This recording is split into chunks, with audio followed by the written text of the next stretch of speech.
Good evening అందరికీ. Good evening అందరికీ. రాజమండ్రి నగరవాసులందరికీ శుభ సాయంత్రం. ఇవాళ ఈ సభ కోసం మిమ్మల్ని అందరినీ ఇలా కలుసుకోవటం చాలా సంతోషంగా ఉంది. వేదిక ముందు ఉన్నటువంటి రాజకీయ ప్రముఖులందరికీ, సినిమా ప్రముఖులందరికీ కూడా శుభ సాయంత్రం. నా సంతోషం, ఫస్ట్ థింగ్స్ ఫస్ట్, రాష్ట్ర ఉప ముఖ్యమంత్రిగా ఆయన పదవి స్వీకారం చేసిన తర్వాత మొదటిసారిగా వాళ్ళ పవన్ కళ్యాణ్ గారిని ఇక్కడ కలుసుకోబోతున్నాను. సంతోషంగా అనిపిస్తుంది నాకు. ఎప్పుడెప్పుడు కలుసుకుంటాను అంత ఉత్సాహంగా ఉన్నాను.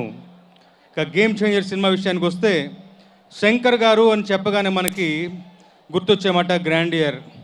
అలాంటి ఒక గ్రాండియర్కి దిల్ రాజు గారు లాంటి ఒక భారీ నిర్మాత తోడైతే, రామ్ చరణ్ గారు లాంటి ఒక ఆర్టిస్ట్ తోడైతే ఆ రిజల్ట్ ఎలా ఉండబోతుందో దానికి నిదర్శనంగా చెప్పుకోవచ్చు గేమ్ చేంజర్ సినిమాని.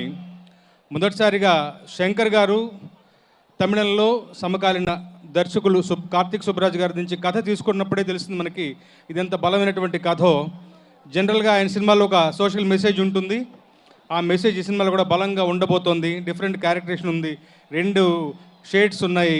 ఫ్లాష్ బ్యాక్ ఎపిసోడ్ చాలా భద్రంగా దాచిపెట్టి ఉంచుతున్నారు, చాలా మళ్ళీ ఉత్సాహం రేకెత్తేలాగా. డెఫినెట్గా ఈ 10వ తారీఖున రాబోయేటువంటి సినిమా మంచి విజయాన్ని నమోదు చేసుకుంటుంది, సూపర్ డూపర్ హిట్గా నిలుస్తుంది. RRRతోనే మనం రామ్ చరణ్ తేజ్ గారి నట విశ్వరూపాన్ని చూసాం. దానికి మించి ఇందులో పర్ఫార్మెన్స్ ఉండబోతుందని బలంగా నమ్ముతున్నాను. ఇక మా డిపార్ట్మెంట్ మ్యూజిక్, తమ్ముడు తమన్ 3 సంవత్సరాలుగా నిర్విరామంగా శ్రమించాడు. నేను ప్రత్యక్ష సాక్షి.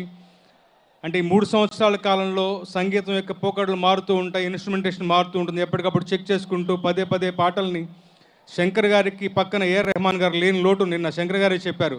అలాంటి ఒక పద్ధతిలో ప్రతి ఒక్క పాటని తీర్చిదిద్ది ఎప్పటికప్పుడు సౌండ్ చెక్ చేసుకుంటూ అప్ టు డేట్గా ఉంటూ అందమైన 6 పాటలు తీర్చిదిద్దారు.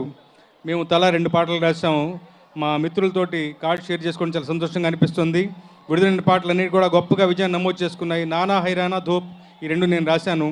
మీ అందరితో పాటు ఈ 10వ తారీఖున సంక్రాంతి పండుగ సెలబ్రేట్ చేసుకోవడానికి నేను ఎదురు చూస్తున్నాను. జై Hind. Thank you sir. Kasarla